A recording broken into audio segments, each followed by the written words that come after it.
জল খেতে নি।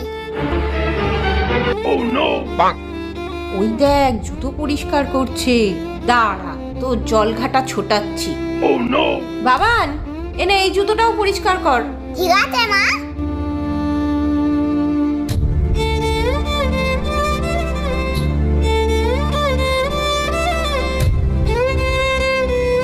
বাবান, এনে এই জুতোটা নে, আমি আরো জুতো আনছি।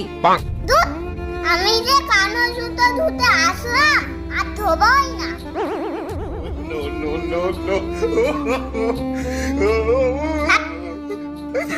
Please subscribe Smith's Creation.